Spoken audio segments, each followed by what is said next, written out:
Good morning. This is Noreen Jalloway Gill with UNT WISE, the University of North Texas Workplace Inclusion and Sustainable Employment. And if you're signed on, we've got quite a good group of folks signed on this morning to hear our presentation on ethics and how to use a decision-making model for ethical dilemmas. We have with us this morning Dr. Brandy Derensberg from the University of North Texas. And Dr. D, if you want to just say hi to everybody, we'll do a quick sound check. Sure. Good morning, everyone. I hope you're enjoying a good Thursday. For those of you in the North Texas area, perhaps it's a rainy Thursday. Thank you so much. So if everybody would please check in with us, and if you were able to hear Dr. D and myself well, go ahead and send us a message in your question box. So you should be able to go down through the control panel, find the question box, and go ahead and send us a quick note. Hi, Erica, thank you so much for doing that. Jackie, great, you can hear us. Hewlin and Lois already signed in. Luke, Alicia, super, we're getting some good responses. Sounds like everybody can hear us okay. And for those that might not be able to hear us, if you're having difficulty, you can also use the telephone option. You'll find that under the audio. So, or if you lose your audio connection, you can always just back out, close it down, then sign back in again using the same connection that you did to get on the webinar this morning, or you can go to the telephone option that you see in the control panel. Before we get started with Dr. D in this presentation, let me go through some of our house cleaning items. Thank you, Rebecca, for signing on. Looks good. And Rosie, super. Y'all are all in and looking good. So basically, just a reminder that if you have have additional people on the webinar with you that have paid and are getting credit for this webinar, please send us their names either through the question box, or if you're listening by phone and don't have email, then what we want you to do is send us an email with that information. So it would be better for you to send that to us by email, and that email address is untwise, UNTWISE, @unt.edu. So sending us the names of anyone who's participating with you, and send those names before we end this session, then that would be super. If you are also going to have any questions, please use that question box to send us questions or comments. And I think that there's going to be opportunity with Dr. D as we go through the session to ask questions and to also comment, so she'll take a couple of breaks. So please feel free to contribute through using the question box. If you don't have access to the question box, again, use that email address, untwise@unt.edu.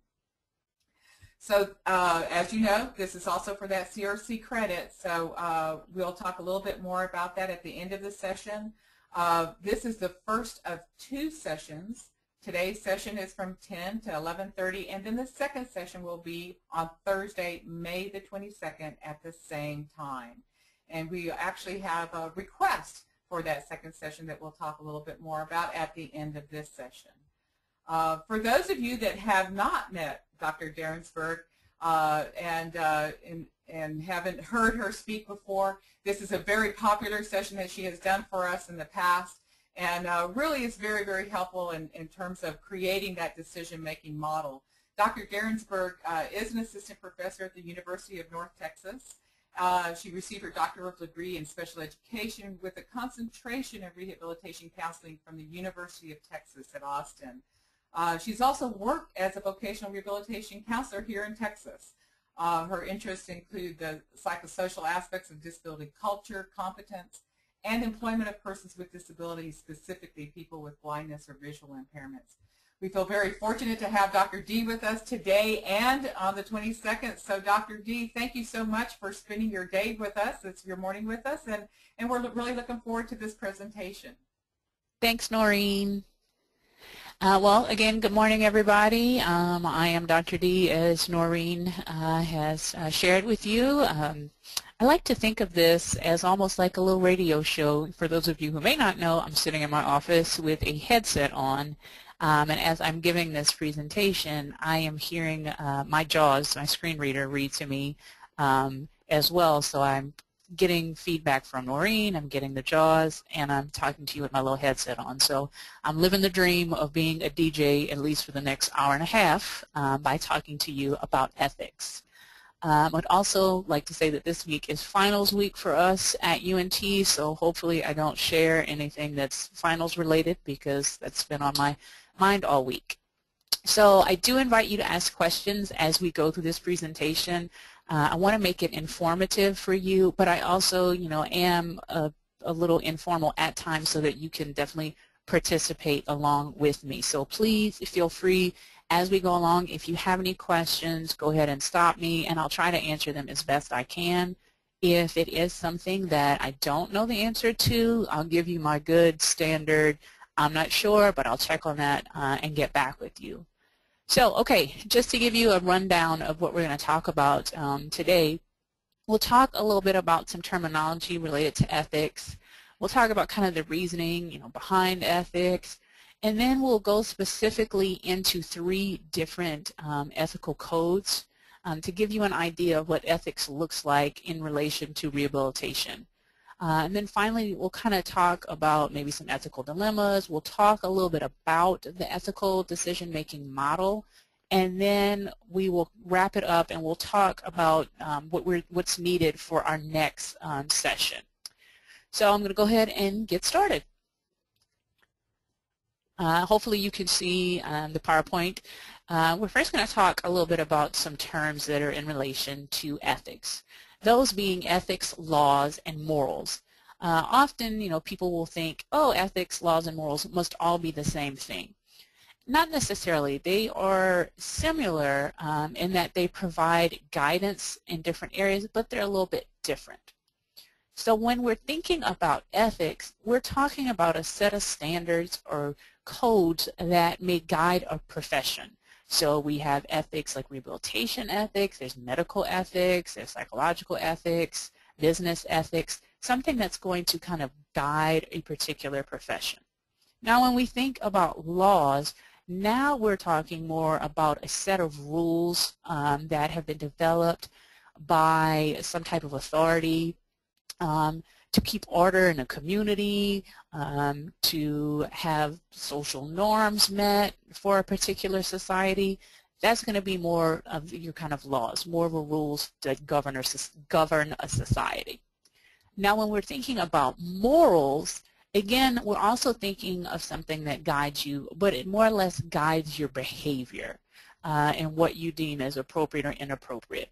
And one person's morals could be different from someone else's morals. But this is focusing more on behavior. So ethics, focusing on their profession, laws, focusing on rules that govern a society, and morals is focusing on perhaps rules that govern your behavior.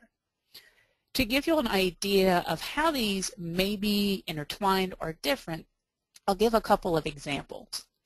So if you are speeding on the interstate, for those of you who drive, I am not a driver, but I have been in a car with people who have been speeding and pulled over by the police, so I have had that experience as well. If you're speeding on the highway, then you might be breaking the law. You're going against the speed limit, so you're breaking a law. Is that unethical? Not necessarily, because it is not some code that you're breaking your profession if you're speeding down the highway. Does it go against your morals? Depends on what your morals are, but probably not necessarily going against morals. Now, if you have a client that you have become intimately involved with, a client you're currently working with, that you're intimately involved with, that may be seen as unethical based on the standards of your profession and the codes of ethics that you use for your profession. Is it illegal?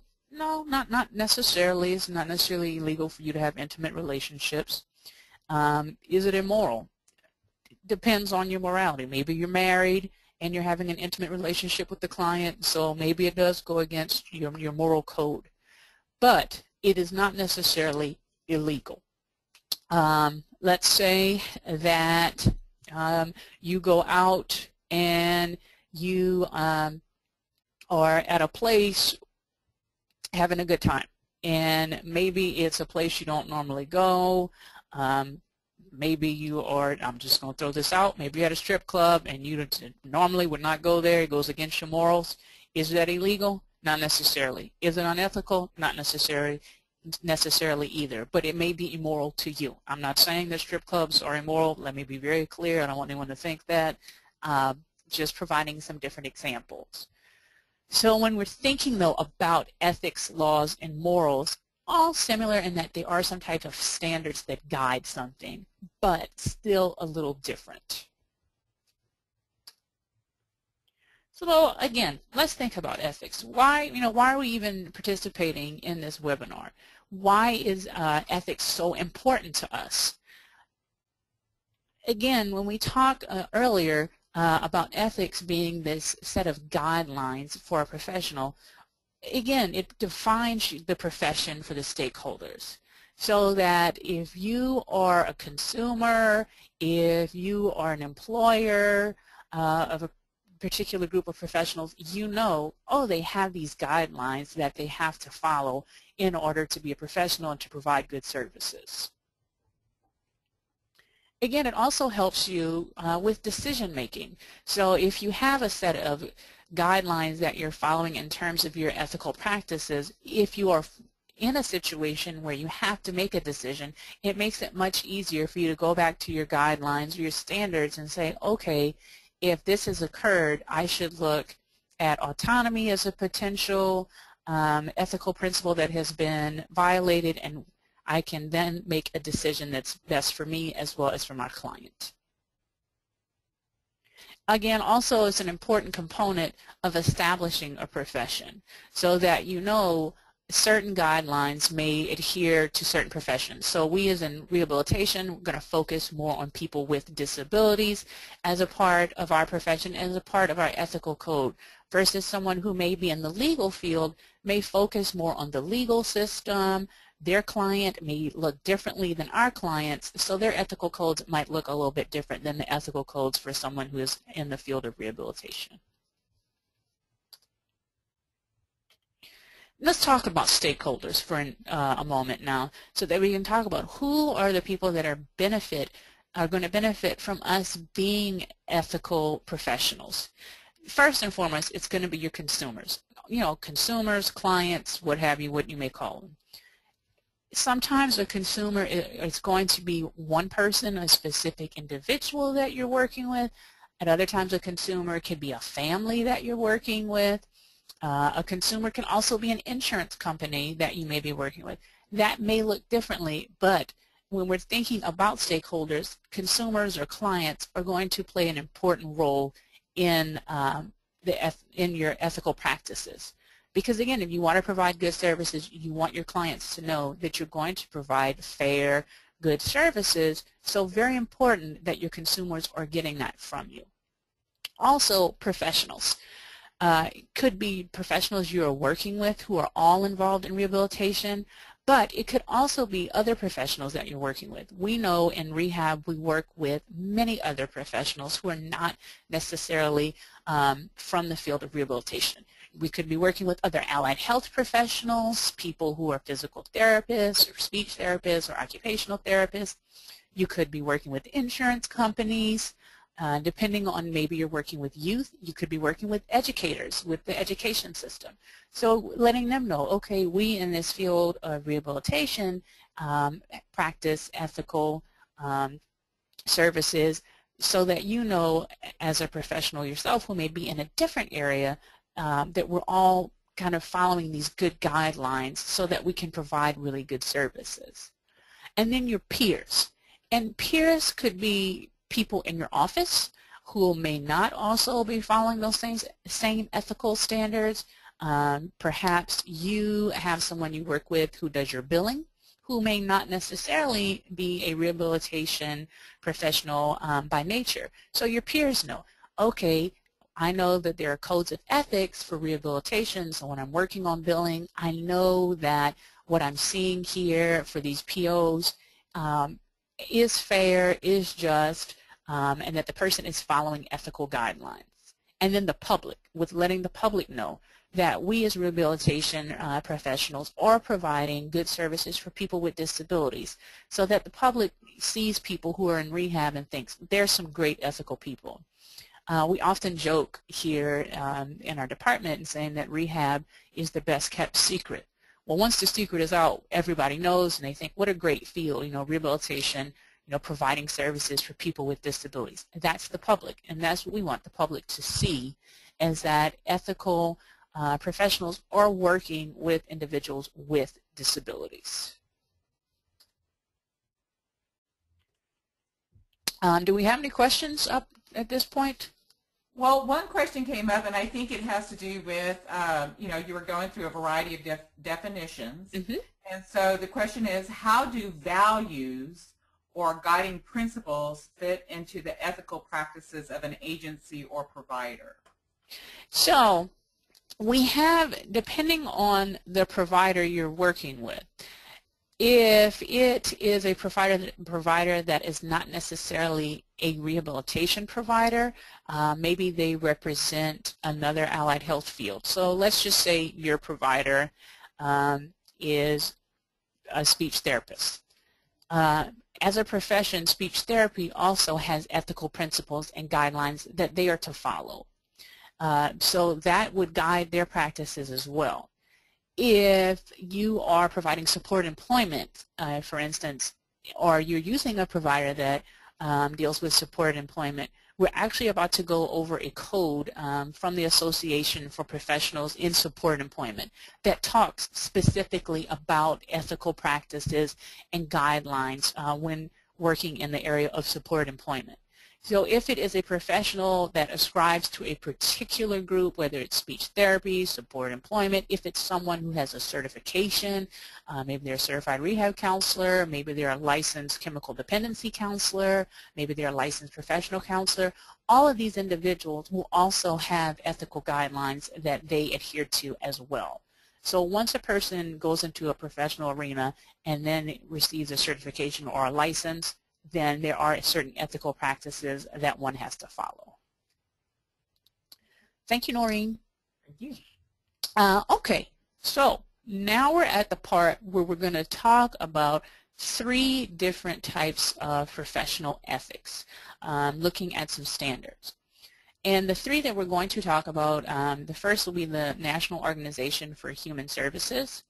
Then we'll look at the Association for Professionals in Support Employment, and then finally we'll look at the Commission on Rehabilitation Counselor Certification. I should say this, I chose these 3 to kind of capture, who we have here on the call. And I know not everybody on the call is a master's level rehab counselor, which means that you would, if as a master's level rehab counselor, you would generally follow the CRC code. However, if you are not a master's level rehab counselor, if you come from a different field, maybe you work in a nonprofit agency, or maybe you work with support employment, then following the guidelines from either APSE or the National Organization for Human Services may be beneficial to you. The thing about all 3 is they do have some common threads among them. They all focus on providing good services to clients. As we go through, you'll see kind of that similarity between all 3 is that they really want to provide high quality services to clients. And as we talked about earlier, a client could be one person, an individual, could be a parent, could be a family, could be an insurance company. A client will look differently. They also all have an emphasis on being culturally aware, culturally accepting of an individual, of us being individuals, of people, each person being different and respecting that for each person. They also have in common that they try to focus on you working within your profession and having a good working relationship with other people in the profession. So even though they have some differences, they do have a lot of similarities. So as we go through, you will hear some things that are like, oh, it's in all 3 codes. But then you'll see some things that may be in just one of the codes. I will say to you, as a master's level rehab counselor myself, who has a certification, who is a CRC, I ascribe to the last code, which is the Commission on Rehabilitation Counseling Certification. Not that I don't value the other two that we're going to talk about, but as a CRC, I tend to follow that code. For someone who might be a licensed professional counselor and a certified rehab counselor, then you would follow both codes, the code set forth by the LPC and the code set forth by the CRC. And I say this because we're not going to cover that LPC code, but it's something that as a person who has a license, you should look at that. As an LCDC, a licensed chemical dependency counselor, there are ethical codes with that as well, and if you have such a license, you should also follow those ethical practices. So it could be, as a professional, that you are following guidelines from different certifying or licensing bodies. It could be that I'm going to go through these 3 codes, and these may not be the ones that you necessarily follow, and that's fine. It is these codes are just provided to give you an overview of what ethics looks like and what ethical practices for a profession may look like. So I'll go ahead and get started. If we don't have any questions, we'll start with the first one. So we'll start talking kind of about human service professionals. And you're going to find human service professionals are going to be individuals who might work in a nonprofit agency. You could see them working in a community counseling center. They could be working at United Way, for instance, would be a human services agency. You could see a human services professional working in the field of rehabilitation. It is more of a general umbrella term for a group of people who provide services to other people. And the human services ethical guidelines, they like to focus on what they call responsibilities. And so you'll see as we start talking about their guidelines, each one will start with responsibility to, and then it's a particular group. And the first group that they mention is the responsibility to clients. And in that, it kind of goes along with what we've been talking about this whole time, with the need to provide high quality services, to respect your client, to respect your client's wishes throughout the process. So if you provide certain options to your client, should your client choose not to accept them, you have to respect that as a part of the human services field. To also be ethical is to look at a person's cultural values and beliefs and know that though your cultural values and beliefs may be different from that individual, there's still this respect level for that. And if you are unclear about a client's cultural values or beliefs, then you can go out and find out more information or ask the client so that you can become aware. Also in this responsibility to clients is where we discuss confidentiality. This particular standard discusses the need for confidentiality for clients as well as for client record keeping, but then talks about there may be times when confidentiality can or should be broken in terms of if a client intends to harm someone, if the client themselves is being harmed, then there might be this need to break confidentiality. But to have that discussion up front with your client so that your client knows there could be a time when confidentiality might be broken. So again, very similar to what we're going to see in the other codes, in that you want to provide high quality services, you want to have respect for your clients, you want to have informed choice, and you want to have confidentiality. The next thing talks about your responsibility to the community and society. As many of us know, within rehabilitation, we not only, represent our clients inside of our agencies, we tend to go out and represent people with disabilities, within society. So this is talking more or less about the responsibility to community and society, about being advocates for people, and about working for social justice. I can attest that as a person, with a disability who works in this profession, at any moment when I'm outside of my home, I am still an advocate. And whether I'm an advocate for my own particular needs as a person with a disability, or I'm an advocate for all people with disabilities needs, For anyone who is on this webinar who knows me in any form or fashion, you know I will not hesitate to speak up, to say something, to go into a business, to talk to someone about advocating for the needs of people with disabilities. That goes back to this responsibility to community and society, meaning that you will advocate for the needs of people that you serve, and that you'll do it in a way that's dignified and respectful for the person with the disability. Not that you're just going to speak for them and have all these changes made, but you're going to speak on behalf of an individual and see that changes are made. I like to think of this as kind of a part of that disability rights movement, where you're out within the community and society and presenting the needs of people with disabilities in a positive light, but then also presenting how you as a professional can help individuals with disabilities. The next one talks about your responsibility to colleagues.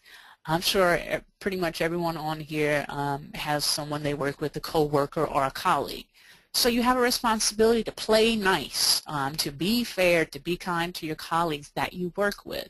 And that if you have some type of difficulty with a colleague, that you go to that person first. This is where this code is a little different from some of the other codes, that if you have a difficulty, or if you're having a difficulty with a coworker or a colleague, this ethical practice or standard says you talk to the colleague first before going to your supervisor or before taking further steps. So maybe you and your colleague have a conversation in your office, maybe you go to lunch, and you calmly discuss, you know, what has occurred, why you feel that you're upset or they're upset, before proceeding on to your supervisor. Now, you can most definitely go and talk to your supervisor, but when we look at these codes, it suggests that you talk more or less to your colleague first. Again, I know we are all in stressful situations, and you know things happen. I told you it's finals week here, so everyone in my office is just probably more stressed out than students. And so I understand how people's stress levels get, and you might accidentally have a conversation with someone where you say something inappropriately or you mishandle a situation. This ethical standard tells you, okay, take it back, let's slow down, let's talk to your colleague first before we blow up, or before you go down to your supervisor and you say, that's it, I have had it with Janice, she has got to go, she is getting on my last nerves. You would go to Janice first and have a conversation with her. I also hope that there's no one on this call named Janice, because I don't want you to think I don't like people named Janice. People named Janice are awesome. If there is someone named Janice on the call, yay you. Okay, now we're going to talk about the responsibility to the profession. And so we're all professionals who are taking this webinar, and so we have a certain responsibility to our actual field, the actual profession that we are in. So I, as a rehab counselor, have a responsibility to that profession. I, as an educator, have a responsibility to the field of education, in that when I am out as a professional, I act in a professional manner that may reflect back upon other rehab counselors. So if someone sees me out in public and I say to them, it's not like I wear a shirt that says, hey, I'm a rehab counselor, but if I'm out in public and I'm maybe at an event, maybe I'm at a table where I'm working and telling people all about rehab counseling, then I'm still kind of on my professional behavior. I may not be out there talking about rehab counseling and I'm, cursing, or I'm talking real loud, or I got my shirt is all unwrinkled. Now, I might do that on the weekends. Let's be real. We all are in relaxed time, and on the weekends I'm still a rehab counselor, but I may not necessarily be going to events as a rehab counselor. But when I'm in a more professional setting, I'm Dr. D, and I stick to kind of my professional voice, dress, etc. I will say, and I totally get that we all, have downtime. I, am a professor, as you all know, and so 5 days a week I'm here at the university, and I'm Dr. D. On the weekends, I am Brandy. If you see me in the Target in some sweatpants or, with a cap on, I'm not Dr. D. I am Brandy. I'm trying to get my groceries and run my errands.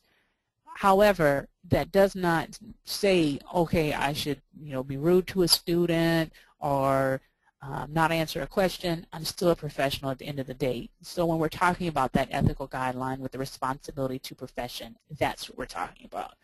We're also talking about the need to continually educate yourself about your profession. As you all are doing now, this is a continuing education webinar, so you're continuing to educate yourself on your profession and on the practices of your profession. So continually getting education also helps with that responsibility to your profession. I have a PhD, I teach at a university, and I still have to go out and get education. I still have to take courses to gain more knowledge so that I know what's the most up-to-date information about my profession, about people with disabilities. So getting that good education and going out into my community as a professional kind of relates to this responsibility to the profession. And then you have a responsibility to your employer. So some of you on here may own your own business and be self-employed. Some of us may actually work for someone. I have a supervisor. I work for the university. So I have a responsibility to my employers to be ethical and to have ethical practices with respect to where I work. So if I know that I have to be at work at 9 o'clock, I show up at 9 o'clock. I turn in my grades. This week we're grading, so I know I have to turn in grades. When I was a voc rehab counselor, I knew that I was so many clients I needed to see. I needed to write plans, determine eligibility, get people employed. That was my responsibility to my employer. When I was seeing clients as a counselor on an individual basis, I knew that I had to case note. I knew that I had to follow up with the clients, make sure we were making progress, so that my employer knew, okay, I am providing services to this client and I'm keeping good records. It kind of helps to, if you're responsible to your employer with providing such records and checking in and showing up on time, that relates back to your client, saying that you're giving them good, high-quality services. And then finally, there's a responsibility to self. And we in the helping profession are not as good of taking care of ourselves. We get into this field because what? We want to help. That's the number one thing I hear from students who enter our undergraduate program or our master's program. Oh, I got into rehab because I want to help. Okay, that's great. We all want to help people, which is great. You should have that helping mindset because we know we're going to assist people with disabilities. However, we get so involved with helping other people that we don't stop to help ourselves, and we have poor self-care. Well, in this process of providing human services, when we are responsible to all of these other groups, we are now also responsible to ourselves. Responsible that we are taking care of ourselves, that we're having a good healthy diet, that we're getting good sleep, that we're practicing some stress management techniques. And I know it is hard because I'm sure there are plenty of people on this call who work 40 or plus hours a week, who may have kids, who may have spouses, who may have parents that you're taking care of. Maybe you are also in school, and so you're thinking, where do I find the time? And you're like, I don't have any more time for me. Well, it is very important that you find the time for you, because if you don't take care of yourself, then you become unhealthy, and then you're not good to all these other people you're taking care of, whether it is your clients, whether it's your employer, the community, your family, whomever. We all get very wrapped up in our work. Usually in this American society, we are work consumed, and so we push work, work, work. That we need to also, though, come back and allow us some time to take care of ourselves. And it doesn't have to be as big as a vacation. You could take, a hot bath. It could be going to the shopping mall. That's your thing. Going to a movie, taking a walk, riding a bike, whatever it is, that you find that time to take care of yourself. Because if you're tired and you're stressed out, you're not going to be the best you when you go into your work environment. Trust me, I understand. That's why when we started our webinar, I said, please excuse me, this is the week of finals and we're grading. I want you to know, in case I'm not my best self, I have had lack of sleep. It's ironic I'm telling you to take care of yourself when I have had lack of sleep this week and I've been grading. However, I know that I have to take care of myself so that I am a good professional and that I provide high-quality services. Do we have any questions, Noreen? Oh, we have a couple. The first one is from Luke, and he asks, what would you do if a client's values are different from yours and you feel there's a problem with morality? So you have to ask yourself, when we talked about those terms earlier, there's ethics, there are laws, and there's morality. If we're focusing on an ethical decision making, we're not necessarily talking about morality unless it conflicts with one of the ethical guidelines. One person's behavior may be different from yours. My moral standards may not be the same as someone on the webinar's moral standards. We each have different standards. However, if it is a conflict with one of the ethical guidelines, then you have a dilemma. However, we also know, as we talked about that responsibility to clients, that we are going to have different values. And I am to respect your values. Culturally, my values as an African American woman with a disability may look different from someone else who might also be an African American person with a disability. So you have to step back from the situation. I often say step back from the situation and look at it holistically and say, okay, is this an ethical dilemma or a moral dilemma? Because we're talking more or less about ethics, not necessarily so much about morality. As we talked earlier, as I mentioned earlier, morality has to do with rules that guide your behavior. And so maybe you're working with a client. I will give an example, and hopefully this will help you. You are working with a client whose morals it is to date people they work with. And maybe that's accepted at the workplace, that they can, date their, other coworkers.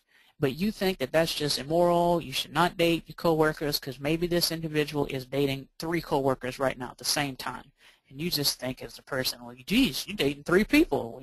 What happened to monogamous relationships? And so to you, that's immoral. That's not the same as your values. And maybe it has no impact on that client's ability to perform their job. However, if they're dating 3 different people on the job site, and they're now, because they're caught in this love triangle where they're dating 3 people, it causes them difficulty to complete their work task. And you know that as a professional, you're supposed to be assisting your client in maintaining employment, and so you want to help the client maintain employment, then that might enter into that ethical arena. It's not illegal. It may go against your morals. It may not go against the client's morals, but it may be impacting your ability to provide good services to make sure they maintain employment. I hope that helped to answer your question, Luke. Again, step back from the situation, look at it holistically, and see, is it more of a morality issue or an ethical issue? Okay. And our second question might be a little bit similar. We'll say it's from Janice. So what if someone's cultural perspective is different from the program ethics? My problem is how a family uses the client's Social Security check and stops him from using or getting his own money. Okay, so again, you have to think first when we talk about a client. Is your client the one individual you're working with, or is your client the family? That's where I kind of, start to think about this. And I won't go into great detail. If people have questions, I certainly appreciate them. But I'll give you some basic knowledge because next time when we meet, we're actually going to take what you're saying and work it through the ethical decision-making model. But I'll kind of talk about this for a minute.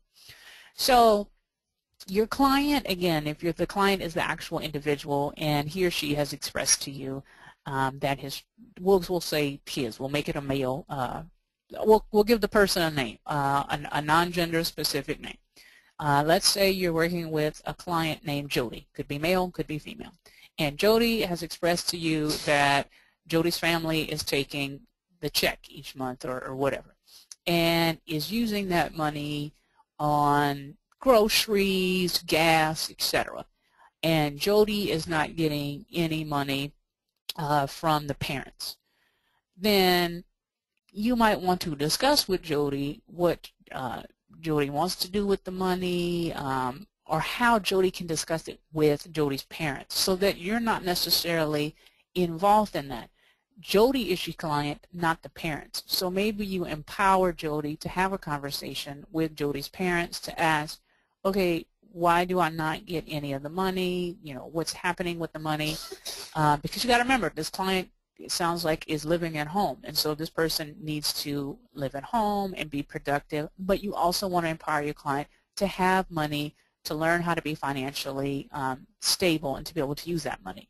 So again, as we go along and we look at that ethical decision-making model, keep, you know, this example in your mind and see, okay, which two guidelines are in conflict here, and then what are some potential ways that I can, you know, problem solve this dilemma. So I probably did not give you a specific example, but maybe some principles to kind of get you started. Okay. Okay. We'll work with that. Dr. D, and we did get a thank you from Luke, who says you did an excellent job answering his question. And we do have another comment from a listener that they are having some issues hearing all of your words. So just make sure that your microphone is in place. So that I am so sorry. I hope it is better. It just moved earlier, so I hope that this is better. Can the listener tell us, is this better, worse, about the same? Oh, okay. I'll send them a note. Thank you. Okay, thank you. All right, so now we're going to talk about the Association for Professionals in Supported Employment. And we will talk about, they have, instead of ethical principles, they're called human principles. And so we'll talk a little bit about each one of these.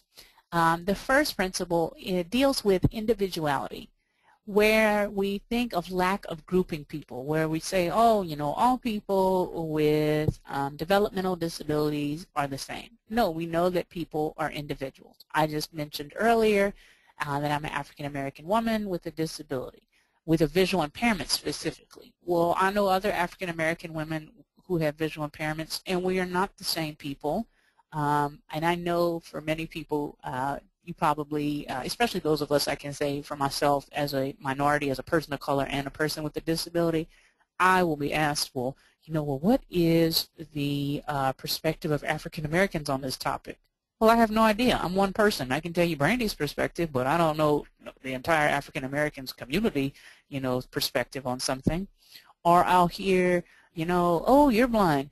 You know, I once had a neighbor and he was blind. Well, I don't know your neighbor. First of all, it's not like we all hang out together. You know, it's like a blind group where we're just hanging out together. So it's this notion of thinking of people as individuals, and that we have individual beliefs, individual values. We may not all think the same. We may not all have the same aspirations, dreams, goals, whatever. So that we don't begin to clump people into categories. And I know it's natural for us to want to associate groups, you know, as having one voice and maybe trying to put people into these cookie cutter type of services, but that doesn't always work. We have to, again, think of people as individuals.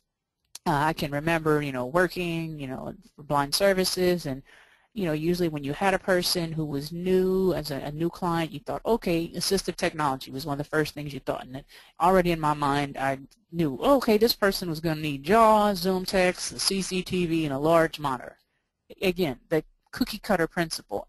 However, I knew I had to step back and see, you know, what kind of assistive technology does this person really need? Do they need JAWS? Do they need Zoom text? Do they need a CCTV? Does the person need Braille? Looking kind of more at an individual basis. Also, moving on, we think in terms of ethics with these human principles and looking at choices, where we give the individual with the disability the decision making and being a part of the process. And so maybe you are working with a family who has a child with a disability, that you don't necessarily say to the parents, well, you make all the decisions for the child. We'll keep with the name Jody, since that was the name from earlier. So maybe you're working with a family who has a child named Jody. Will you still involve Jody in the decision-making process? You may involve the parents, you may meet the parents' wishes, but you put Jody as a part of that overall decision-making process and then choices. So when we're going out and we're looking for jobs for people, we consider, would a person really, want to work here? May they not want to work here? If you're looking at educational programs for a person with a disability, you involve them in that overall process so that they're a part, of the decision making. Also, we think about this notion of respect, in that you have a respect for an individual, as I mentioned earlier, with being an active participant throughout the process. And so we're talking about with APSE is looking at supported employment, that you involve the individual in the whole process of supported employment. And that perhaps when you're at a job site and the individual tells you, I don't like, what I have to wear here, sometimes I don't like having to do this particular job, you respect that and you try to talk to the person and find out, well, why don't you like, what you have to wear here, or why don't you like these job tasks, so that you can respect an individual's wishes. Also, sometimes, and I've experienced this too, people will associate people with disabilities, regardless of what the disability is, as being childlike or being lesser than. That we don't do that. We still respect the person as a young adult or an adult. I, as a person with a doctoral degree with the visual impairment, will be out. I am completely capable of making choices for myself, of deciding things, and I will be with another person, and immediately, if I'm at a restaurant or if I'm at a grocery or a doctor's appointment, the person will turn to the person escorting me and ask them questions that I'm to answer.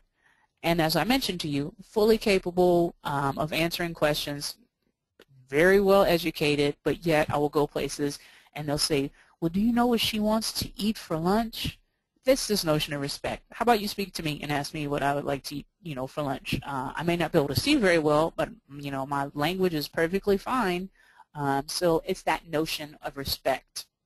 Oh, speaking of language, Noreen, have we heard back from the listener? Or is it getting better? I think it is. I think he got it solved. Okay, sorry about that and hope it continues to go better. Okay, next we're talking about this notion of competence, where we're looking at an individual's gifts and capabilities. So when we're working specifically in supported employment, we're matching a person based on their gifts and capabilities. So if someone is a people person, they like to be around individuals, and they're really, open to being around groups of people, perhaps their gifts are to work with individuals and to be around people. Maybe they're a people person. I'm a people person. I like to talk, so it's one of my gifts. And here I am on a webinar talking it up. And you can't stop me because I can't hear you. So using those gifts to help an individual with getting employment. Maybe someone's gifts and capabilities has to do, maybe they're a more hands-on person, they're more mechanical, they like to fix things. Well, for a person like that, then it would be beneficial for them to work with moving pieces, maybe working on computers or cars versus working with people, because their gifts lie in mechanics, maybe not necessarily lying in working with other individuals. So being conscious of someone's competencies as we help them to kind of develop employment skills and looking for jobs. Then to have this notion of social inclusion, where individuals are placed in employment settings where they have access to a diverse amount of people. It's not just individuals with disabilities working with individuals with disabilities, or working just with you as a job coach or a support employment person, that they're working fully in their employment setting with all types of people. Next is this principle of the community setting, where we're getting out in settings, we're seeing all kinds of individuals, but settings with minimal intrusion. So a person is working in an environment that is not just ADA compliant, but that is accessible to them. We know ADA compliance does not necessarily mean that it's a perfect society. So we're looking for things that have minimal intrusion. So if an individual requires better lighting, maybe they're in a work environment that has good lighting. If an individual requires minimal distraction, that we're not placing them in a job site where there could be lots of distractions. If an individual has a disability, we're not placing them in a job site where perhaps people are going to stare at them constantly or ask them questions that might be intrusive, so that we're helping them to be in a place where they can be, at their highest functioning level, and you can, minimize those restrictions. And then next, looking at employment. So, we're developing places that an individual is going to grow. They're going to move up the career ladder and that they have interest in. Now, we've all had jobs, I'm sure, at some point that wasn't your dream job. So I'm not saying that right out of the gate a person with a disability's first job should be like their dream job. But it should be a job where they can get good skills to move on to their potential dream job. So I worked once in the area of assistive technology, teaching people how to use assistive technology. It was a great opportunity for me to learn about working with individuals with disabilities, being in that helping profession. Was it my dream job? Not necessarily. However, it has led me to where I am today, where I am now teaching students how to work with individuals with disabilities. So I've taken my past experiences at a job and helped to foster my current job. So when we're thinking about getting people employed, we're now focusing on getting them in a job that they want to be in, that they're excited about going to, and it may not be their perfect job, but it may give them good experiences that lead to their perfect job. Now when we're talking about the actual practices, the first thing we're looking at is career planning. Again, looking at employment, as we kind of talked about earlier, with helping the individual looking at different types of employment and saying, I think I might be interested in working with pets. I might really want to be a veterinarian. So maybe they're telling you that they want to be a veterinarian. And you're thinking, okay, you've had all this professional training and you're looking at the accommodations, you're looking at the person's disability, and you're like, okay, perhaps veterinarian is not going to be a choice right now because that involves education, that involves a lot of training. And so you talk to them about, why don't you want to be a veterinarian? And they say, I really like animals.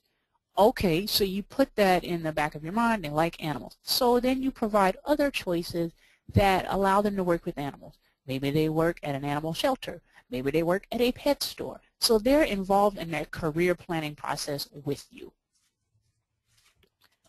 Again, when you're doing the job development, you're also engaging them in the activity, and you're allowing them to have some professional interaction so that they see, people out working and that they kind of can understand, okay, this is a job I'm interested in. Here's what a professional in that area looks like. Again, we talked about earlier with looking at a person's competencies. Now when we talk about job acquisition, we're talking about matching that person's competencies with a particular job. So if a person is a people person and they want to work with animals, then perhaps working in an animal shelter or at a pet store would be using a person's capabilities. We also talked earlier about having minimal restrictions or intrusions on a job. Providing a good work support is a way of practicing an ethical principle so that you can help with these restrictions, but the work support should be holistic and kind of natural so that an individual may be at a job site and maybe they get supports from their coworkers as well as a job coach so that it doesn't make them appear different from the other people and it doesn't look intrusive where people would want to walk up and ask a bunch of questions. You make it more natural throughout their employment. Again, when we talked about employment earlier, we talked about choosing things that would allow a person to advance in their career. This career advancement means an individual may start out at a particular job, but then eventually they're able to work their way up to another position. We know for people with disabilities, we want to work, but we also want career advancement just like our peers without disabilities. So when we're talking about supported employment, we're thinking, okay, this person may be working right now doing, cleaning, but perhaps one day they could advance to being over all of the cleaners or into a different department and they could get better pay, but that there is a stepping stone for them to move up. And then again, doing staff training, working, with the environment that is going to employ the person with a disability to talk to them about disability in general, or to talk to them about the specific needs of the person so that you could have some of those natural work supports and that you can lessen some of those restrictions an individual with a disability may have at an employment setting. I know as a vocational rehab counselor, I've gone out to many jobs and done staff training where I talk to the staff about the needs of people with disabilities and about the needs of the people they may hire who have disabilities. A lot of things that are restrictions could be fixed if people just had proper training and knew kind of how to address a person's needs. Noreen, do we have any questions right now before I move on? We actually have a couple of comments that I Okay. could share with you. And one of those is that it's regarding DARS, and that a consumer may desire to have a specific job, and the counselor will certainly try with the community rehabilitation provider to obtain it for him or her. But if the background information and evaluation is deemed this job desired by the consumer may not be in their best interest, it's our obligation to guide him or her and perhaps help him or her to look for a job more suited to their strengths as a consumer. That is a good question, and I know something that we have all been faced with. A client comes in with a dream or desire for a particular job. You send the client out for an assessment, and it comes back saying that they're not necessarily suited for this job, but they might be suited for other things. It goes back to the example I brought up earlier about the client wanting to be a veterinarian. And maybe you send the client out for an assessment, and it comes back saying that they're not going to be well suited for a veterinarian. Again, you have an obligation, A, to your client and to match their skills and capabilities. So you talk to your client about what the assessment has said.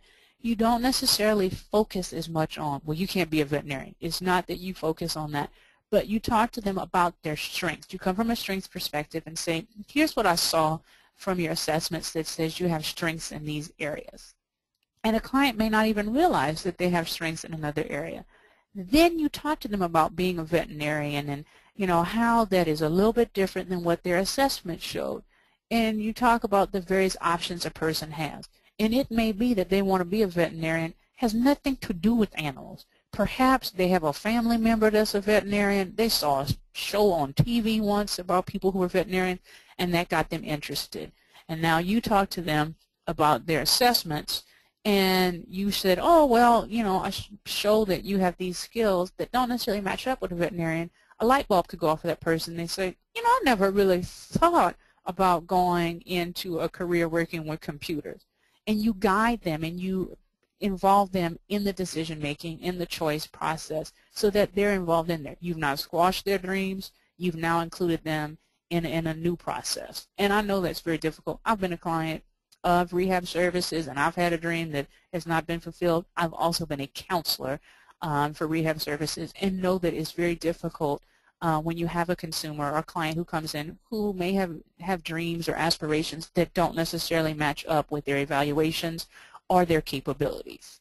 And so you just have to kind of talk about their strengths and how that can impact their employment instead of focusing on their deficits and how they may not be able to achieve a certain employment goal.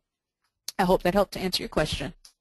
A response always said, as usual, that it was perfect, right on the mark. So great.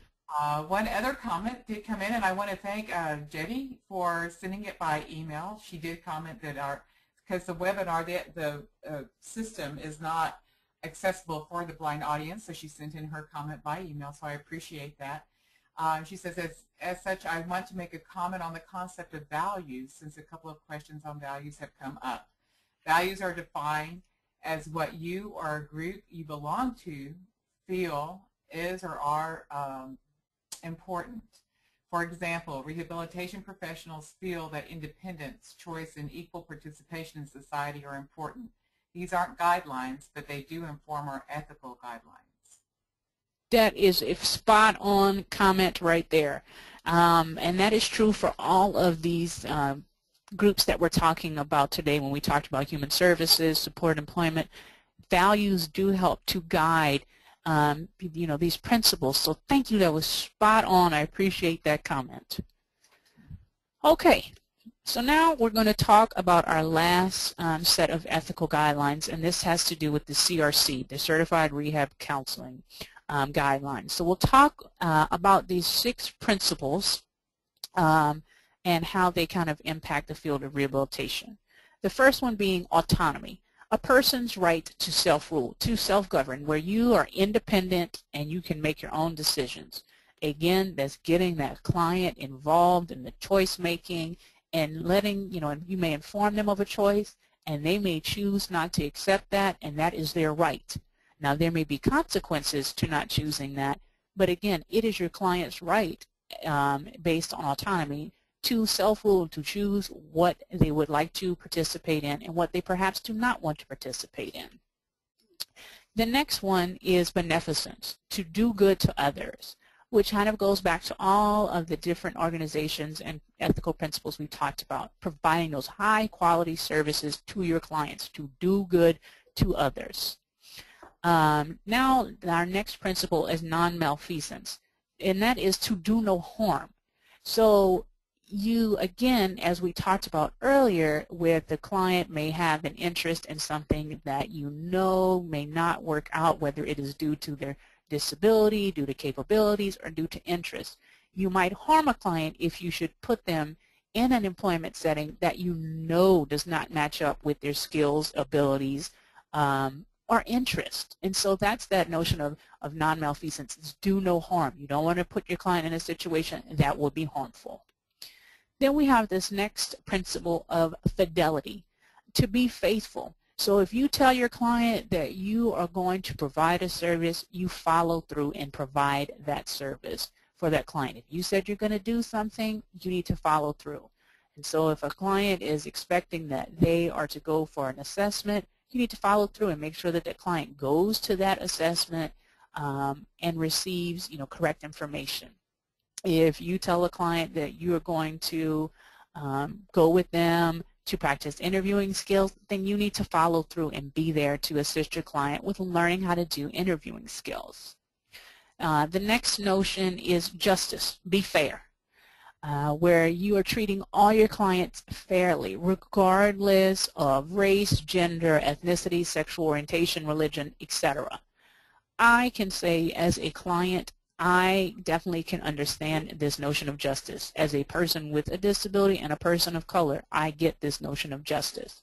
I can remember being a young adult and being a client of rehab services and talking to other people who had the same counselor I had and finding out that we were all getting a variety of services that did not match. And I know I mentioned to you earlier there's not necessarily cookie cutter services that we can provide. However, I was faced with a situation where as a young adult I can remember people having all these services that I had never even heard of. So I had never even been offered the services. So to me as a client that was not just. I can also remember being a counselor though and knowing that you can't provide all services to all clients, but you have to be fair and provide what an individual needs. And then the last principle is veracity. It's to be honest. Be honest. Be upfront with your clients. Do not, tell a half-truth. Tell them, even if you think it is horrible news, frame it in a way that is not going to harm your client, but that you are being honest with your client. Now, I'm not saying the client has a dream to be a veterinarian and you know that it's not happening, or you believe that is not going to happen. Your client comes in and you say immediately, I'm sorry, you can't be a veterinarian. Even though all signs may point to the client cannot be a veterinarian, you should again do no harm and explain to them in a manner where you still treat them with respect and dignity and you're still being honest to the client. Are there any questions about these CRC ethical principles? Not yet. I'm sure there will be, though. Okay. Now that we've kind of talked a little bit about ethical principles, you can see some of those commonalities where all of them, and I believe, I can't remember the person who commented earlier, we're based on some type of values that guide that profession. And in the three, they are similar in that those values is that we want to provide good services to our clients. We want to be respectful of our clients. We want to involve our client in the choice-making process. We also want to not do them any harm throughout this process. We want to put them in situations where there will be, minimal restrictions so that they can perform their jobs. We then also want to be accountable to other people that we work with so that the clients are receiving fair and good services. We want to include our employers that we work with so that they know we're providing good services. They all are very similar in that. I also think that they all do promote this notion of independence, choice-making, and empowerment for all of the groups. They also all have in common that they do support this notion of justice, equality, that we are just and fair to all people regardless of their cultural values or backgrounds. Okay, if we have no questions, I will move on. So I want to talk a little bit about some ethical violations that we have seen within the field of rehabilitation. It's very interesting whenever I talk to anyone, be it a student, another professional, or someone not even in the field of rehabilitation, the first thing they think of when I say, what do you think is a violation? Sleeping with your client. I mean, it is just the first thing people go to. I don't know if we're just a sex-driven society or what, but that's the first thing we think of. So, as it's the first part on our slide here, it's intimate relationships. Now, intimate relationships, though, could be not just having a sexual relationship with your client, but it could be someone who is your friend. It could be someone who is your family member. That could be an intimate relationship. So we're not necessarily just talking about having sex with your client. Maybe you have become really good friends with your client, and sometimes that can cause difficulty with boundaries. So intimate relationships can look like that. Another violation might have to do with unprofessional conduct. I talked about earlier about when you go out in public, as a professional, there are certain things, you would like to at least have, professional language, attire. So if you're out in public and someone sees you who knows you're a professional in rehab and, they see you engaging in things that we deem are not professional conduct, that could be an ethical violation. As I may not have mentioned this to you all, but originally I'm from Louisiana. My family loves to have a good time. When I say we love to have a good time, we love to have a good time. With saying that, if I'm at a family gathering, I'm sure I'm dancing, I'm drinking, I'm having a good time. It is not going to look like Dr. D that's in the classroom or at my job. It might look unprofessional to some people. So if someone was to see me on a videotape or on Facebook with pictures of me, dancing, doing shots or something, that is not very professional.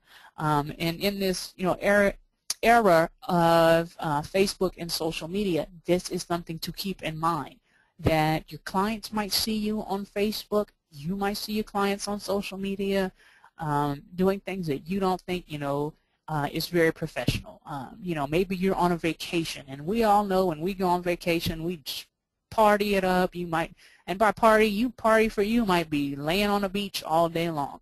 Well, I know that I certainly do not want any one of my students seeing me on somebody's beach in a swimsuit. That is just no.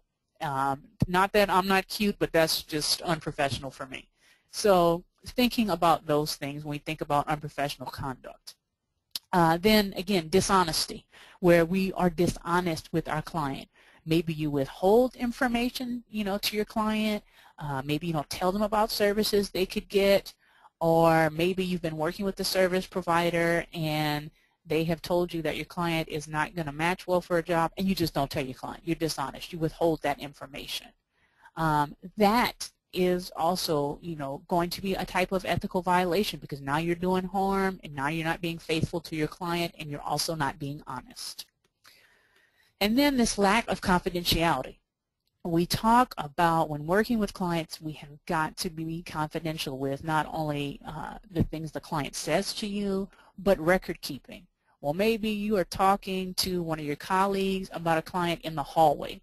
And so even though you're not breaking confidentiality in that you can talk, your client has told you, yes, you can talk to other service providers or other people who work with me, okay, you're still in that realm of confidentiality. But if you're in the hallway, someone could pass by and hear what you're saying, and now you've broken that client's confidentiality. And you could get back to the client that they've heard, oh, I heard you were talking about me in the hallway.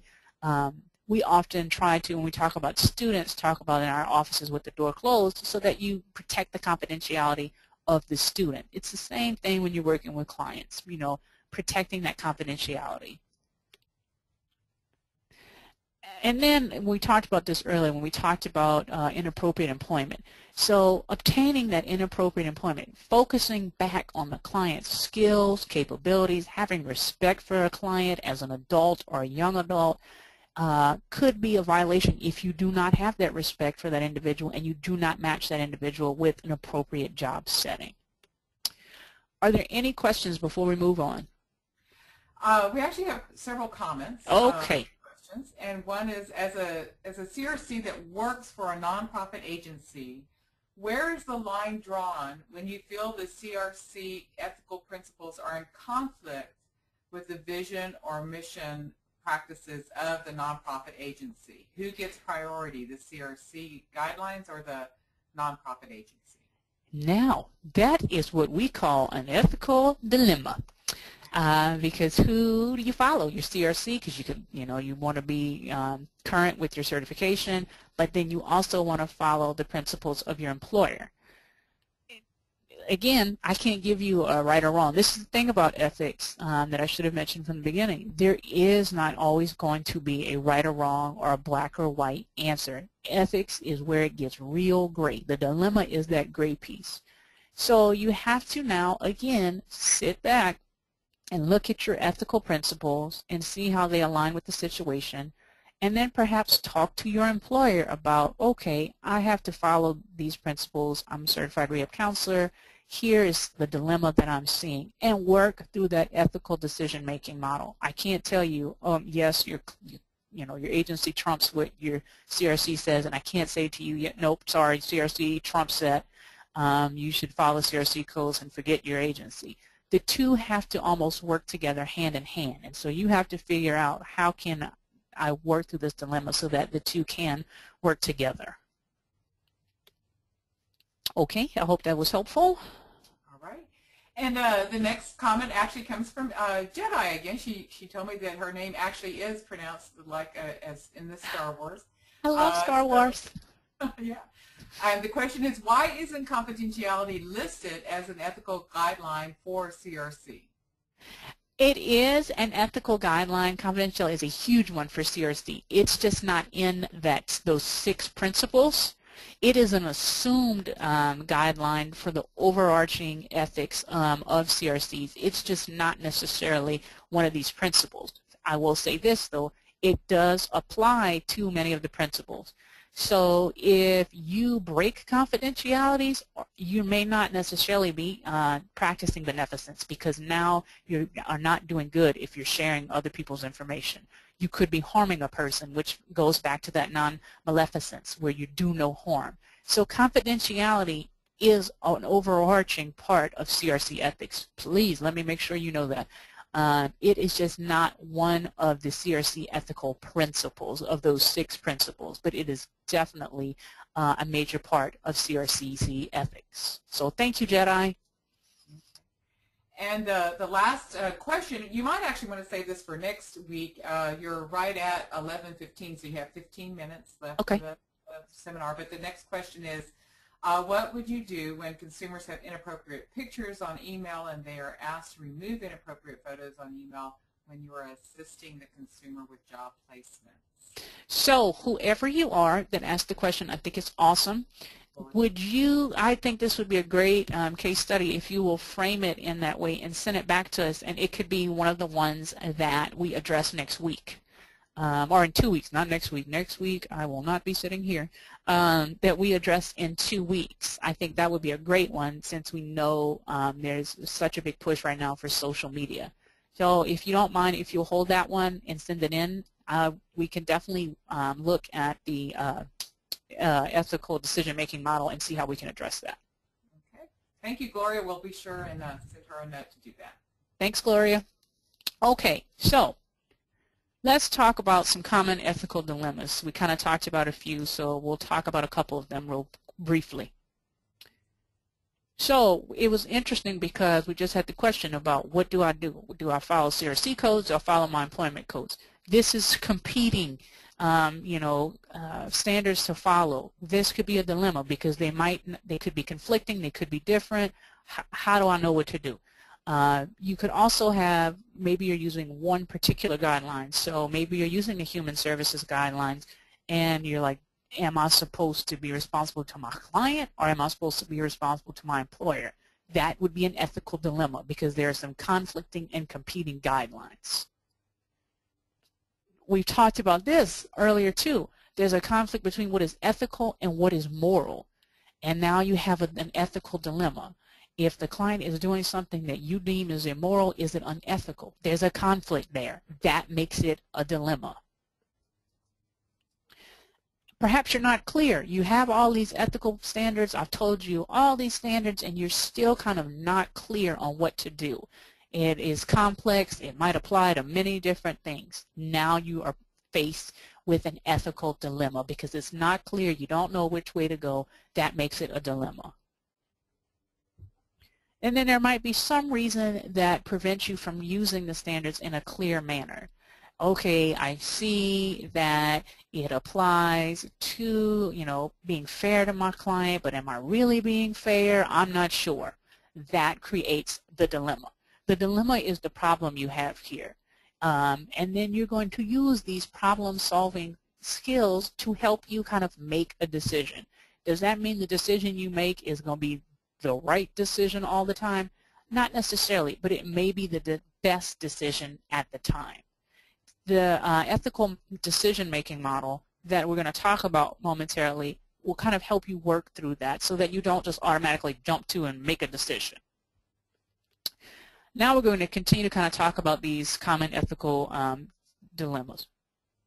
We talked about this earlier. You might have in a relationship issues. So maybe you have someone you're working with who is your client and who goes to your church. That's a dual relationship. They're your client and they go to your church. Maybe you're working with someone and you realize that you know them from the gym. Dual relationship. Maybe you are working with a family and a child and you realize, oh my God, I know these parents, or you see them at a party. Dual relationship. So you have to think about how are you going to have boundaries and best help your client if you're in a dual relationship, with the client. Talked about confidentiality earlier. There may be challenges to confidentiality. Maybe you feel like now's the time, you feel like your client is going to harm someone, and should you break confidentiality? Are they really going to harm someone? Are they really going to harm themselves? That's a challenge to confidentiality. You want to talk to another service provider about something your client has said to you. Do you talk to them? Do you not talk to them? It's a challenge to confidentiality. Then looking at cultural issues. We talked about this earlier. Maybe your culture does not align with the client's culture or family's culture. How do you now, work through that dilemma so that you can meet their needs, but also be respectful to them as a person who comes from a different culture than yourself? And then trying not to practice outside your level of competency.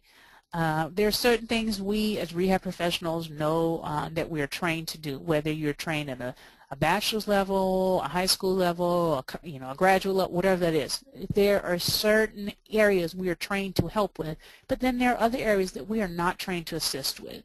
I will meet parents all the time who have kids with disabilities, and they want to talk to me about that. And that's perfectly fine, but I don't necessarily work for an agency. And I tell people I can give you some, perhaps some advice or some guidance, but I can't provide you services because I work at a university. I do not currently work for a rehab agency. I cannot see your child as a client on the side. I don't work in that capacity. I currently work as an educator. So focusing on what you know are your competencies and not going outside of that. Are there any questions before I talk about the model? No new questions. Okay, so I'm going to briefly talk about the model, and then we're going to wrap this up because I know we must be getting close to our time. So what we have here is an ethical decision-making model. You've had a dilemma. You have some competing principles. You don't know whether to break confidentiality. As mentioned earlier, the client might be doing something that you deem as immoral or unethical. What to do? The first thing you're going to do is to identify your personal response. Well, how would I respond if my client, if I saw my client in the grocery store and I realized that they see me? Do I walk up and say hello? Do I not walk up? You identify what your personal response is going to be. For me, I usually do not walk up to anyone. Even if I can physically see you and I know you, I wait for you to identify me first. Luckily for me, I have a visual impairment, so that usually happens to be that the other person is going to see me first, unless they too have a visual impairment, and then we just don't notice. But I usually wait for people to come up to me first. Now, let's talk about the facts here. What are the facts? You see a client in public. The facts are, if you say hello, you might be breaking confidentiality. Maybe your client does not want other people to know they are receiving services from you. You have a right to protect your client's confidentiality. You don't want to do any harm to your client. The facts are you could just keep walking and maybe your client would be okay. List the facts, not your opinions, the facts. I know I struggle with that sometimes. There's the truth. There's my opinion. Let's focus on the truth, the facts. Then come up with a plan. Okay, what's your plan going to be? See the client in the grocery store. My initial plan is that I am just going to keep going and pretend like I am shopping and let you have your space and I will have my space. Now, maybe you're not sure if that's the best plan of action. So you consult, you look at your agency's policies. Do you have a policy? Maybe your agency does have a policy about seeing clients in public. Maybe they don't. So I often will consult with another professional. So someone who I know is a rehab educator, maybe I talk to another faculty member about the situation or another counselor and say, what do you do when you see clients in a grocery store? How do you handle that? Where I get other people's opinions. Now I look at the ethical principles. As a CRC, I'm going to look back at those ethical principles and see, what does breaking confidentiality and speaking to a client, what does that have to do with any of those 6 principles? And I think about that.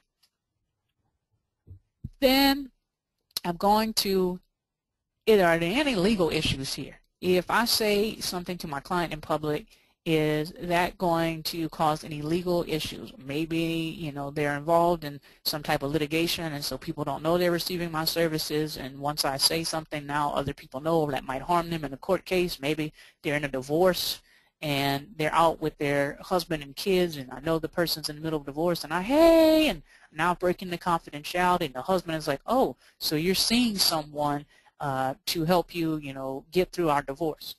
Is that going to impact them legally? Maybe, maybe not. I don't know. But you need to think about that. I might have to refine my plan now. Maybe I say, no, I'm not going to pretend. I'm going to walk up and just say hello. Maybe I don't. After I've looked at the ethical principles, consulted with someone else, I might stick to my initial plan or I might refine the plan. Then I might choose a course of action. I'll tell my client, I've now thought about it. I just need to let you know, if we see each other in public, you should speak to me first. I generally don't go up to clients in public. If you don't talk to me, that's perfectly fine. We'll all just go on with our shopping. But I let the client know this is what's going to happen. And then I might implement my plan and kind of monitor how that's going to work. And then if I need further consultation, I'll do that. So that's the basic ethical decision-making model. I'll briefly go through some ethical dilemmas so you guys have some examples so that you can start working on getting us some good ones so that we can go through that model next time using your dilemma. A client gives you a gift. Well, theoretically, you're not supposed to take gifts from clients, but if you don't take the gift, is it going to harm the client? There's the dilemma. We talked about this one just now, about the consumer. You see him out in a social or a public place, what to do. You might hear something illegal about your consumer that they've done from another consumer. That's a dilemma. Do you know it's true? Do you not know it's true? Do you approach your consumer about it? What to do? Now we're at the end of our presentation, and I'll open it up for just a couple more questions.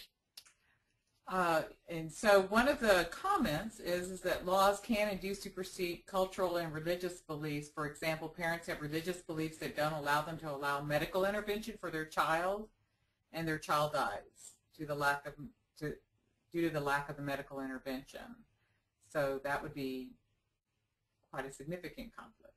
Yeah, there would be a conflict because, again, and I hear laws supersede that, but again, we're talking more or less about ethics. And so, as we mentioned earlier at the beginning, there is a difference between something being illegal and being ethical. And though it may be illegal for them to do so, it may be unethical for you to just say, well, the law says this, you have to do it. Even though the law may say that, you still have to respect an individual's cultural values that may be different from you. So you could present it in a way that I understand that this is your cultural belief. However, based on the laws pertaining to this, this is the course of action, that one should take, so that you're not disrespecting a person's cultural values or beliefs. You're acknowledging them, but you're also letting them know what the law says. And another comment from Sylvia: I have been told by a client, I saw you at XYZ and you ignored me. My response was, no, I saw you and your family and did not want to make you uncomfortable. Not sure if you want me to come and greet you. Next time I can acknowledge you if you want me to and not feel uncomfortable. And that's a perfect response to give to a client. Where people say, I saw you and you didn't say anything.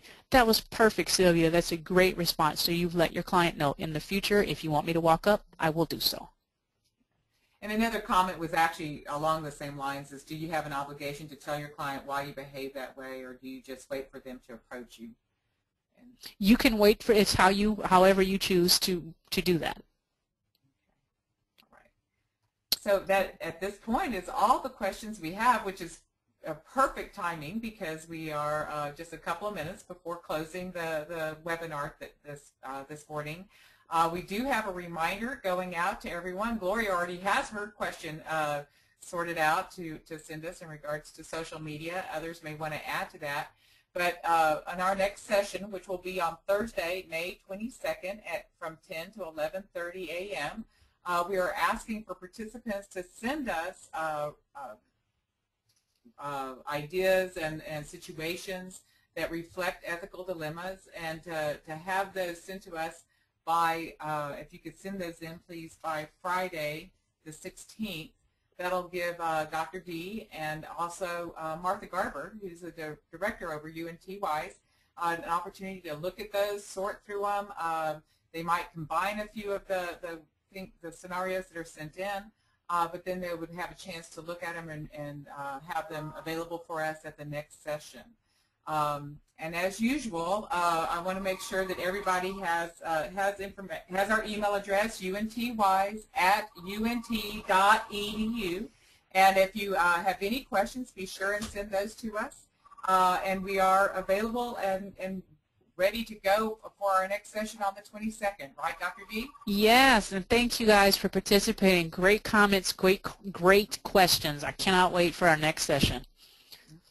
With that said, we'll see everybody. Y'all send in your scenarios, and we'll see everybody on the 22nd. Thank you all, and have a good day. Bye-bye.